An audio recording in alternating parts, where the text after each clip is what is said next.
What's your definition of mature masculinity? What does it mean to be a mature man? Because that is what your Substack is titled. And as I said, I've written a book about the topic myself. So I'm always fascinated to discover what other people are thinking about what mature masculinity looks like. Yes, certainly. And I'd like to not let you off the hook and get your answer after mine. I would say we could see it in a framework of the subjective and the objective, right? So let's start with the objective. I think there is enough of a, let's say, collective consensus to agree what a mature person looks like in general. So this is just the objective, right?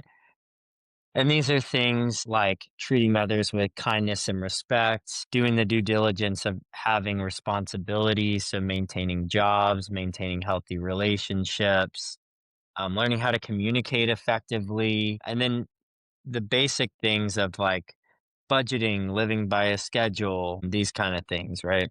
So I would say that's the objective level, right? And so if you are developing as a person, there's a certain correlation of how mature someone should be in certain signs. So, an example would be a mature 12-year-old might be able to communicate that they need help in a particular subject, but we wouldn't call that maturity for a 30-year-old because that doesn't necessarily match the correlation. You should be further along when you're 30, right? And we can get into this too. The issue is that we over correlate developmental maturity with emotional cognitive maturity. So we say, oh, because this is a grown man, he's mature.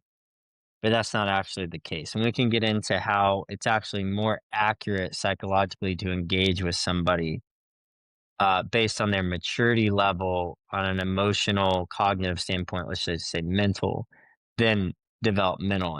And that's the case. But anyways, back to how to reframe this, right? So there's the objective, meaning we've agreed upon, hey, this is what it means to be mature these are the things you need to do. And by the way, that maturity is what we would call like a progressive curve. So it's not just a stagnant, permanent state, but more like a dynamic, ever evolving state that should perpetually be more and more defined as time goes on. Then there's the subjective, and this is where it gets interesting because this is dependent on socioeconomic status, ethnicity, where you live in the world, and some of these subcultures have now formed in society because of the internet.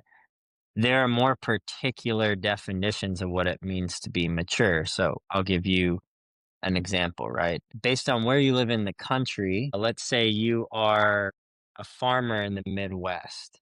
The way that you're going to define maturity as a man would be duty, hard work, discipline, loyalty to whatever your job is, right? Maybe if you are a single young person in the Northeast, you might define maturity as making a lot of money, being able to buy what you want, being able to seize the moment of an opportunity no matter what the cost. So I think it's really important to know that in some ways, is there a defined definition of manhood? Yes, for sure. We have to start with agreeing there's that, right? But then how we define it and how it's expressed is based on however many men there are in the world, because that's a unique expression to every man. That's what I would start with how I would define masculinity. I like that. I think there's a lot of nuance to that. So I'll answer the question. When I think about mature masculinity, what I think of is a man who is in touch with his inner boy and is doing the work to father that inner boy. He is being the father and perhaps the mother as well that inner boy never had, or maybe didn't get. Because what I see out there is a lot of wounded men, and having been one of those wounded men myself, and having done a lot of work to get to where I'm at, and still doing some work. I think that what I see is like the difference between the immature and the mature masculine is how in touch that man is with his inner boy and the work that he has done to parent that boy and to give that boy expression, but without allowing that boy to lash out and react Instead, he's operating from a place of responsibility, awareness that he has the ability to respond to the world around him and make choices. And that as a result, he's able to show up with a grounded presence because he's safe for himself. And as a result, other people see that he's safe to be around. The other way that I look at it in terms of mature masculinity is that mature man is a man who is in touch with every aspect of his life, and he's actively taking care of every aspect of his life. Physically, he's taking care of himself. He's getting enough sleep. He's exercising regularly. He's doing some form of contemplation, prayer, meditation practice, whatever that might be. He is actively in a dialogue where he is learning how to like, love, trust, respect, and care for himself, and he's not putting it on someone else. He's not expecting someone else to take care of him. He's actively doing the work. That's important. And he's attending to the areas outside of his life. He's making sure he's got a solid relationship with money. It doesn't mean that he has to be making six figures or anything like that. It does mean he needs to be in touch with his relationship with what money is and how he responsibly stewards that. Same thing in regards to his relationship with the world around him. What is he doing to show up as a responsible citizen? What is he doing to show up in responsibility to nature and taking care of nature and being part of nature, not just trying to be over it, but being collaboratively with it? And then, of course, in relationship to other people, does he have healthy male friendships? Does he have brotherhood? Is he connecting with other men in a grounded way where he's not trying to compete with them for everything? You might have some fun competition, but not.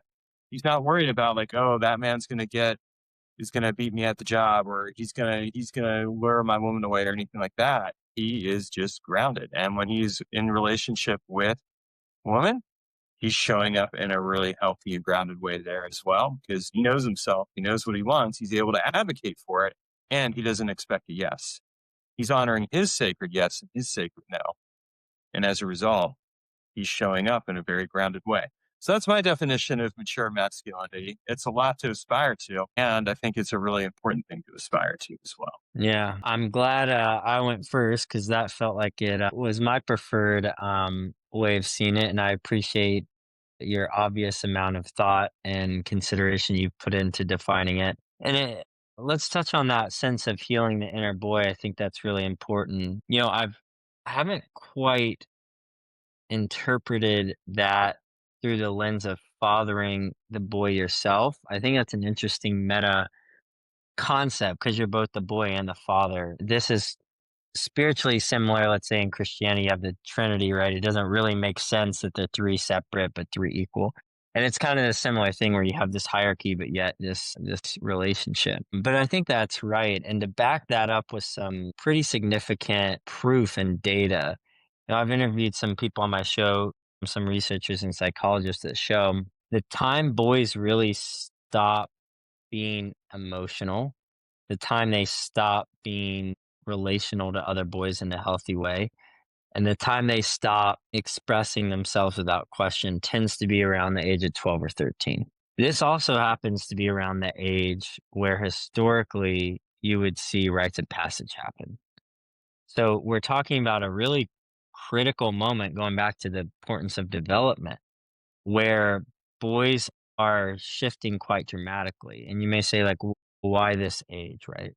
There's a few reasons. One, the hormones start kicking in, right? And all of a sudden, a girl isn't just a friend; she wants to be more than a friend, right? And now all of a sudden, okay, well, if I want to be with this girl, now my relationship to other boys have changed because instead of seeing it as community, they're now competition. Oh, well, they can get with them as well, right?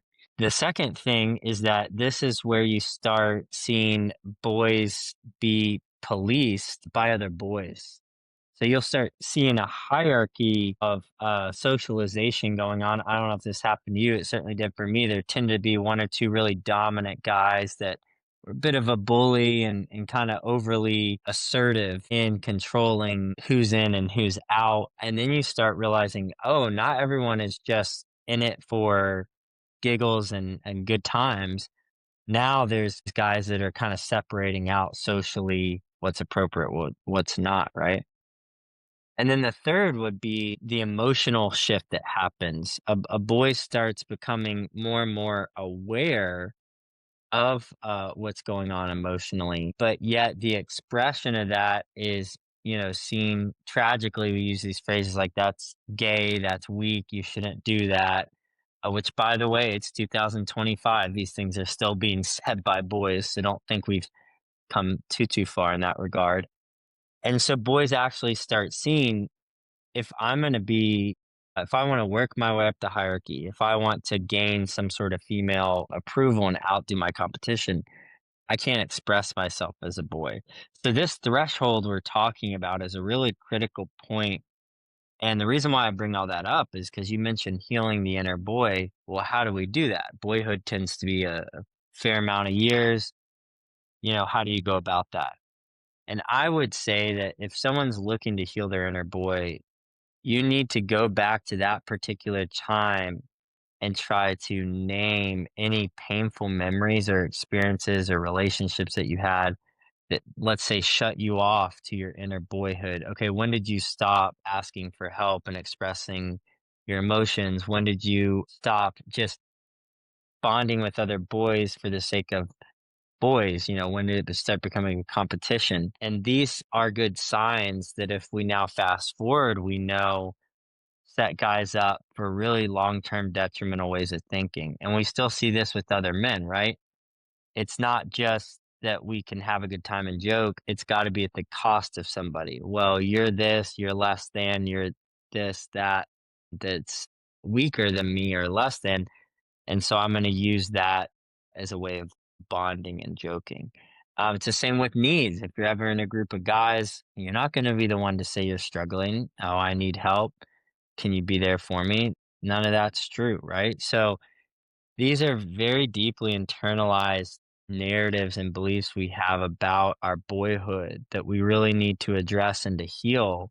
And it seems counterintuitive, right? Well, I'm a man. What do I need to go back and deal with that shit for? That's in the past. But in actuality, a lot of progressing is feels like regressing, but it's actually readdressing what you never dealt with in a way that moves you forward and doesn't keep you back. Yeah, I think that's a really good exploration of that. I would add a couple things to it. I mean, I think part of it, you're right.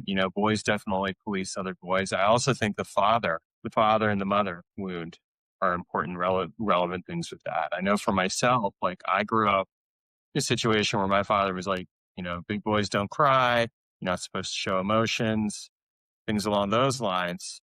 And it was interesting because he was so out of control with his own emotions, like so reactive. And so hearing that it was kind of one of those fascinating things. And then you like depending on the number of parents you have wounds from each of them.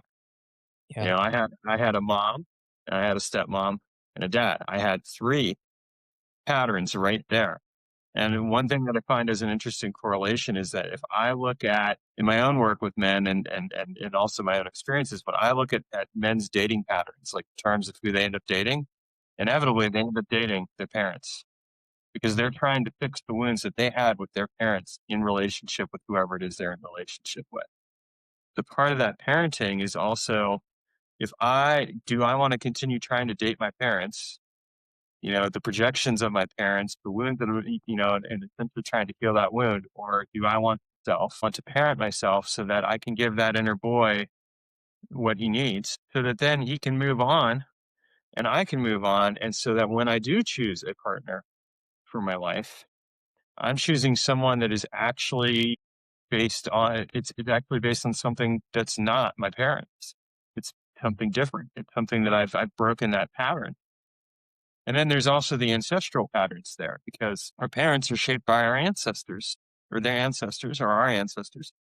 So really, they're carrying their wounds from their parents. And if they haven't done the work to resolve them, and let's face it, a lot of parents have not, then that's also being carried on. So in a very real sense, this parenting of the self is also about healing the ancestral epigenetic wounds that are being carried. And by being able to go back and work through that and parent the little boy, we're healing, yeah, the wounds in relationship to other boys, the wounds in relationship to girls, but also the wounds in relationship to our ancestors, mother, father, grandmother, grandfather, step parents, if you happen to have them, which a lot of people do. And by doing that, we're getting really clear then on the way that we're choosing to show up in our own lives. We're choosing it from a much more aware place, conscious place, as opposed to just unconscious reactivity. Yeah, no, I think that's right. And just to speak from a psychological perspective, your parents are your first definition of love and they're your biggest imprint of it. So I always say, whether or not it was a super messed up version of love, that's how you're going to internalize it as love.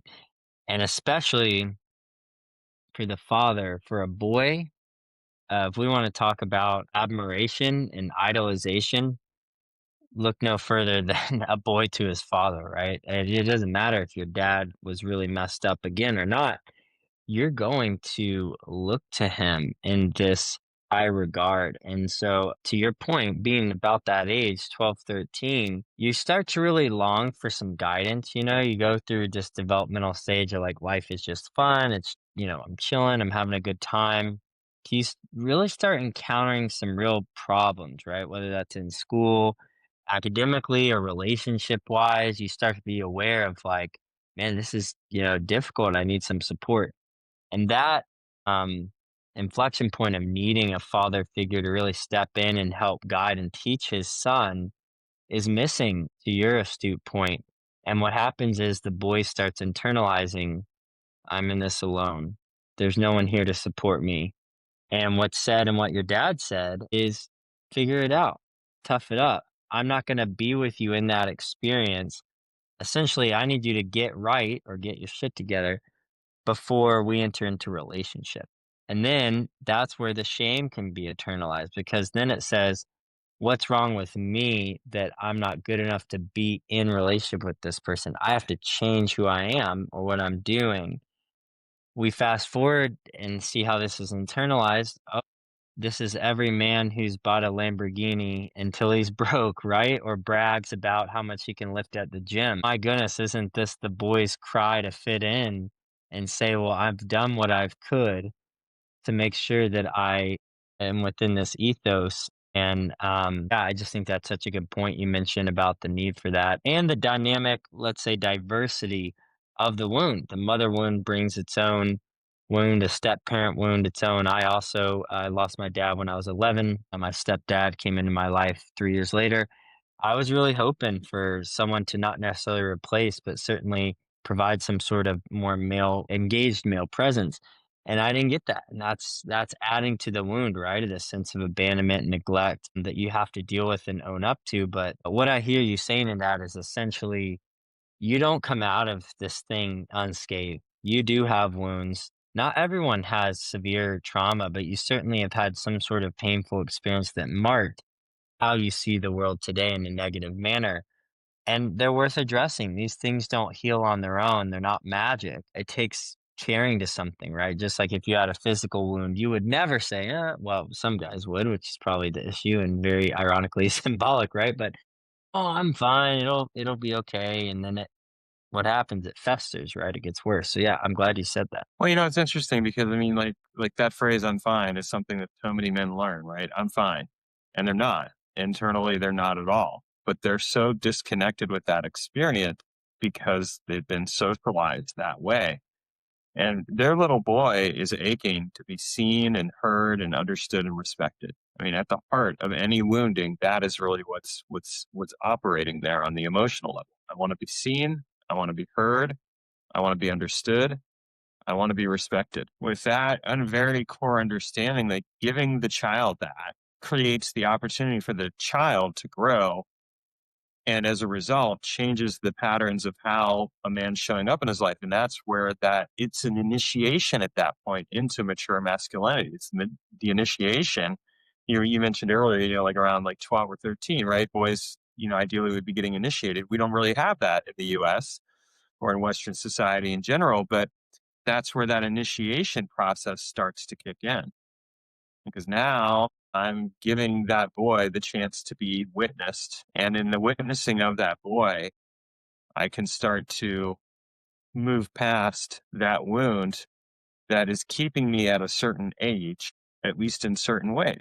Because I might be physically, in my case, 48 years old, right? But if I'm operating from a 10-year-old wound, I'm 10 years old. And you know what's really scary about that? Think about it. A 10-year-old and a 48-year-old body, an adult grown body, strong, able to do things like that's dangerous right there at that point. That's kind of the thing that I think a lot of people don't always look at, but I think it's a really important thing to recognize. It's like when you're operating from that place of I've been wounded at 10 years old and that's the wound I'm carrying right now. Well, wow, there's that attachment wound right there. And that's where you're operating from. How are you going to respond? You might be 48 years old and you have all the power and capacity and strength of being at 48 years old. You don't have the maturity. That's where it gets really scary. Yeah, I couldn't agree more. And I use that framework of developmental versus mental maturity oftentimes with parents, right? Because you think this person, even our own parents, it's a strange concept to think this person was, uh, let's say effective enough to raise me, okay, take care of all the basics, but yet they seem to fall so short on the emotional front.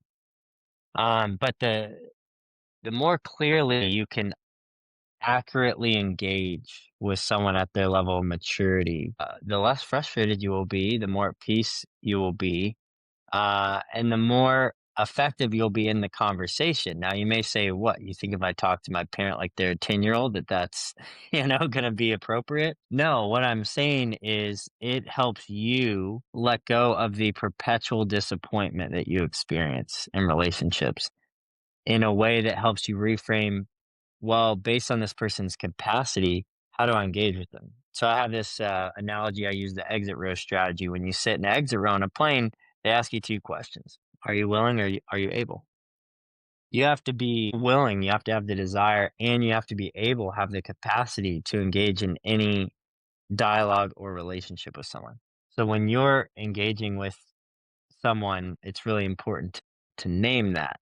And I say that because, back to your point, the falsity men believe is, again, because I'm a grown man, you should respect me. That's a big thing, right? Just do this because I say this, because this is how it is. And yet, why are we not actually making them earn that respect to say, well, I'm going to engage in you on the level of maturity that you've earned? And this is really an issue in a lot of heterosexual relationships. You see a lot of women feel dominated because their husbands, boyfriends are tyrants, or little toddlers throwing tantrums all the time, and don't feel love and cared for. And there's this reciprocal involvement and commitment on both ends, right? And those guys should get away with that. So a lot of my work I do alongside with men, ironically, is to help women negotiate for themselves, to stand up for themselves and stop taking that shit because it's not right. And the only reason, by the way, the guy has gone that long with throwing a tantrum at 48 is because no one called him out. And going back to the rape parenting, unfortunately, that should have been his parents, but it just keeps going, and then no one's held accountable, and then here you are, right? And so obviously for all of us, we're on this call, and the work is really hard. The younger you are and the earlier you can do it, the more intense and costly it's going to feel, but the more benefit and long-term positive effects you're going to have if you can do that. So I agree. I think just starting to engage with men on their level, it also strikes something in the man who's being held accountable to say, well, why is he talking to me like this? And it helps him do some reflective work to say, well, maybe I'm not as mature far along as I thought, right? I mean, we know this by the research that men are chronically overconfident in their skills. Oh, I'm just amazing I'm better at this, so this is going great. I mean, you ask most men in their marriage, how's it going? Oh, yeah, it's not too bad, right? To use your words, it's fine. In actuality, he's probably chronically overlooking some pretty detrimental dynamics that are actually, one or two actions away from ruining the whole marriage. You talk to the wife, she could give you a 4-page report on everything that's wrong, right? So this doesn't always happen based on gender. Certainly, we can't oversimplify, but I think to your point, this is true. Yeah, well, and I think that's a good point there. In terms of relationships, right? A lot of the struggle that men have is around being relational. How they're not relational with themselves, and so as a result, they're not relational with the women in their lives, and they're not relational with other men. What I found is that when I've gotten into healthier relationships with other men, the accountability that's been needed has been provided.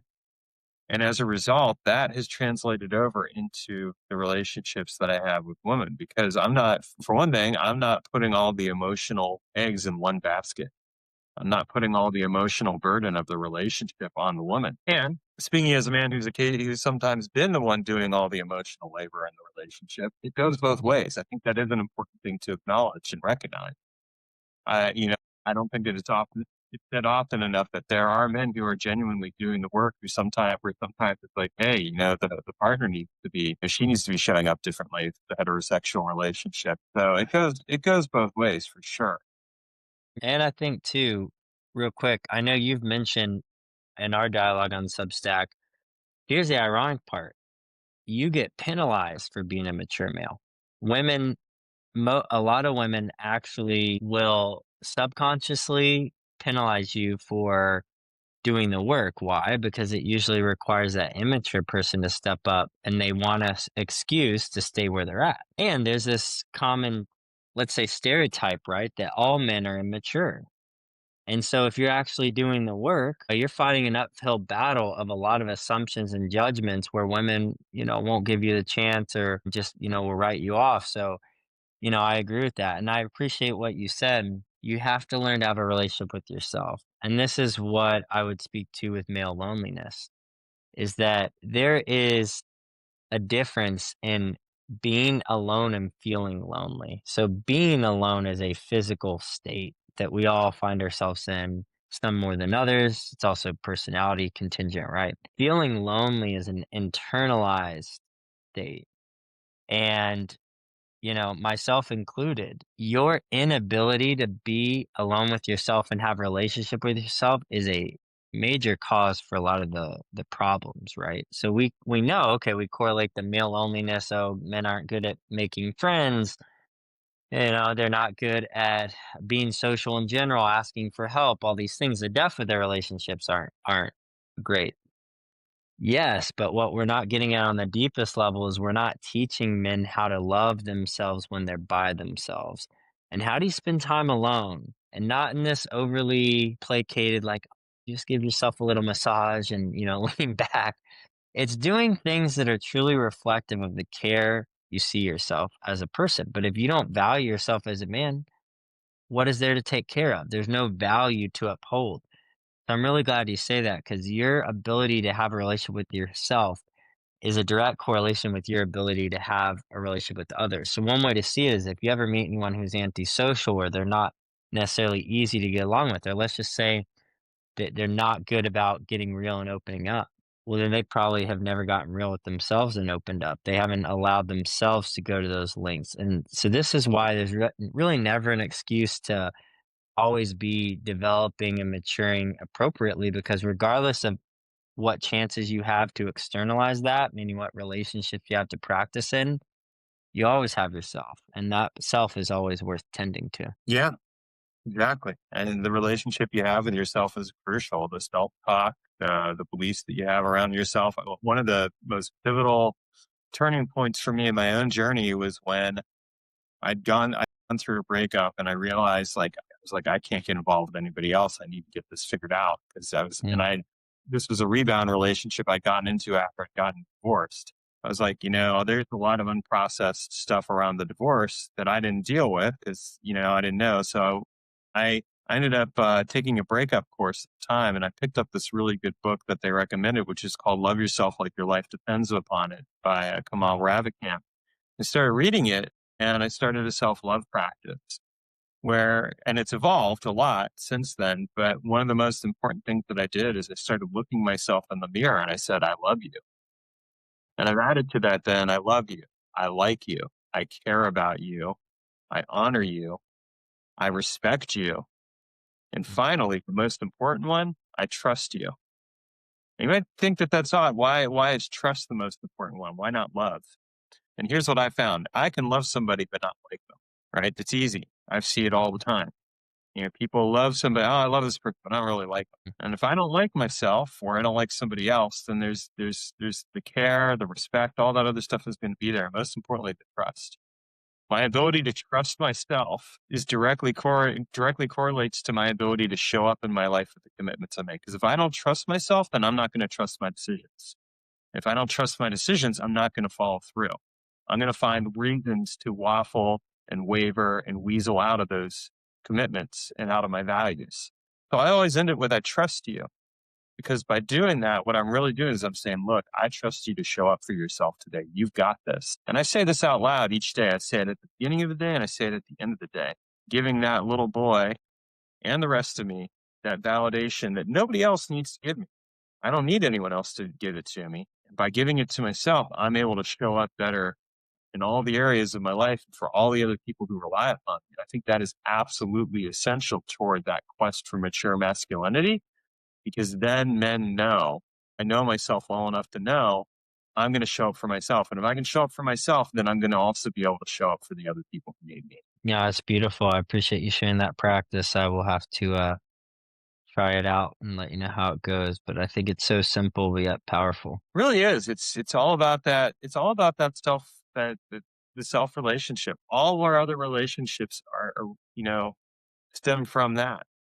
It's an interesting thing. I think that one of the things that I've observed about men is that relationally, what they are taught is go outward to find what you need.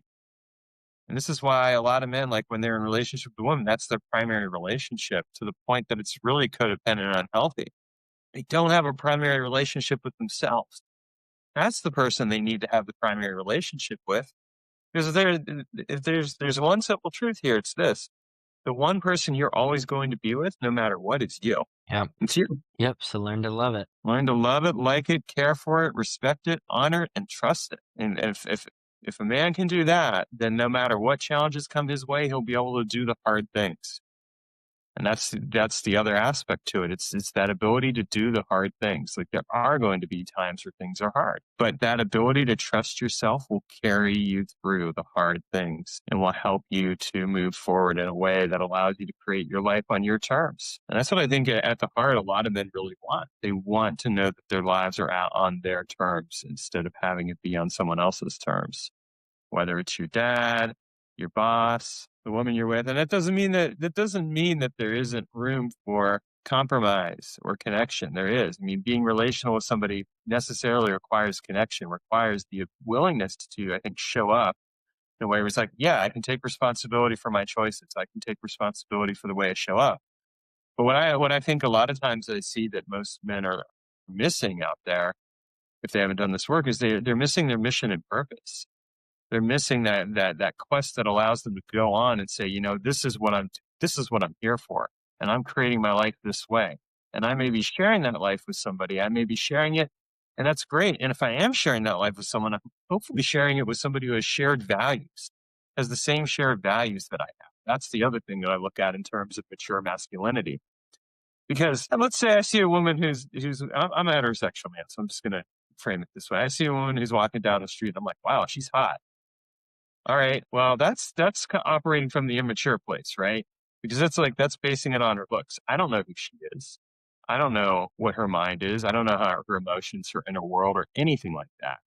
And if I base getting together, trying to get together with her, or getting together with her on her looks, I'm going to be in for disappointment. But if I get curious and I'm like, here's my values. I value X, X, and X, and I'm going to get together. I want to get together with this person and find out is there a value alignment?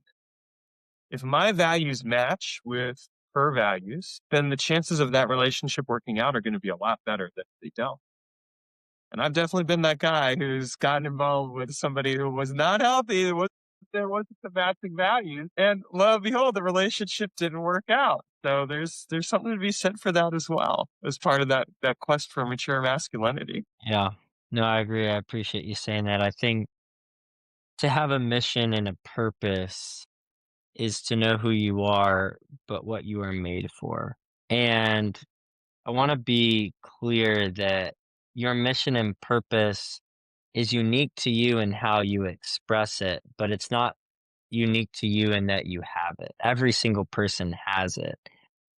And that may not be mainly expressed in your job. And this is a big thing, I think especially millennials and younger struggle with. Well, if I am not working a job that has a lot of meaning, what the hell's the point, right? It's not, it's all meaningless. But you realize if you're aware as a man, you play so many different roles, you know? I mean, first you're a son, that's just from the birth, right? Then if you have siblings, you're a brother or a friend, you know, you're a brother in that regard. And then you find long-term partnership, you're a husband, and then you have kids, you're a father, right? There's all these different roles. And it's important to ask, what is the meaning and purpose I have in each of these things? And if I was to see where I'm going in 5 years, what would that look like? Now, the chances of it looking like what you project are pretty slim, but that's actually not the point. The point is that you would have something to aim towards, to work towards, because men need, especially men, also all humans, but particularly the male species, needs to feel dignified and admired for what they have done. Deep down, this is a falsity where most men don't want to be challenged. They don't want to rise to the occasion. No, actually, most guys don't want to get let off the hook. They just have to find something meaningful to be accountable to. And your ability as a man to create a clear vision, say, what kind of husband, what kind of father, what kind of brother, what kind of son do I want to be, to aim towards that and work towards it, it's dignifying.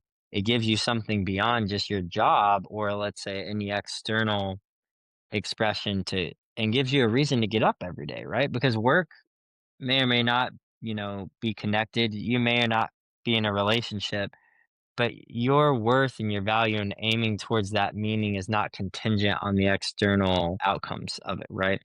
And then to add one last thing on, the other thing is every woman is looking for a man to step up and be clear and decisive and confident what you think. Now, they're not going to always agree as they shouldn't, right? And it doesn't mean just because you have some sort of vision or the ability to make the decision that that's automatically accepted as right. And in fact, you won't know what's right until you risk, until you try, until you get feedback. This is the power of relationships. If you don't have a mirror in your life, someone that's constantly telling you yes, no, appropriate, not true, within a healthy way, then how else do you know you're growing? You're just stuck with your own self assessment, which is, a really poor, unclear way of knowing who you are and where you're at and maturing. So I'll just say, like, even if it's not just for your sake, know that if you're getting into a relationship with a woman, many women are just begging a guy, having opinions. This whole like, do whatever you want, dear, is just, it does not fly. It does not work. You need to be confident. That way you can learn and be refined on how to be more effective in expressing that mission and purpose, but also it's gonna help you relationally because you gotta do the work. It's not your woman's, responsibility to put the onus on that. I mean, we all wanna feel cared for, right, and considered, and the way that we do that is by taking the ownership and being proactive first. Yeah. Wes, thank you for coming on the show. Can you tell us where we can find you on the web and leave us with one final word of wisdom that we can carry forward with us for the day? Yes. Alright. Yeah, so people can find me on YouTube or Spotify, just type in "The Mature Male," my channel will pop up, and then on Substack as well, also called "The Mature Male." The newsletter is a little bit more for my personal reflections, and the YouTube and Spotify are more guests that I have that speak to the male experience and different life lessons to have. So that's where you can find me. I also do personal coaching and therapy work for anyone who would be interested in that. And you can reach out to me, on Substack for that. As far as a piece of wisdom, I would say you want to start with knowing yourself. So I would recommend taking a personality test. My recommendation would be the Big Five. That's just one of many, but I would start there. I would start with your upbringing, understanding your conditioning. How were you raised? What were the messages you received as a kid about what it meant to be a man, but just in particular, different things? If you have any trauma, obviously start to address that and heal from that. And once you have that baseline of identity and understanding, I would say the second level, and you spoke to this earlier, I really appreciate it, is the values. I'd throw two more V's in there, the virtues and vices. The values, what you care about, the top 5 values are the things that are most motivating what you do as a person. Really important to know that in general, but also finding a life partner to see. We know statistically you need 1 to 2 of those values to match to have a good shot at sharing a balanced life. Virtues, what are the life-giving, affirmative ways of living you need to embody? So, honesty, integrity, discipline, vulnerability, these are things you want to aim towards. And then vices, lying, greed, hedonism, those things you want to avoid, right? Those are the three. And the last thing I'll leave you with is then figuring out, we talked about this earlier, but having some sort of vision. So where are you headed? Who's the kind of person you want to be in your career, in your relationships, with yourself? You know, what are your goals financially, health wise, relationally, and job wise? And put together an actual plan that you can actually hold yourself accountable to, and then go out in the world and be a man, uh, and find out what is true, what is not true. Get your hands dirty, get your heart messy, get hurt, take chances, take risks, and don't live this shell of a life that's just scared to try and be himself, because the self you are has a space in the world that no one can replace. So take it up. Perfect. Well, that's a great note to end on. Thank you for coming on the show. And for the rest of you out there, take that with you and use it to create your path to mature masculinity. All right. Thanks for having me, Taylor. Good to chat, everyone.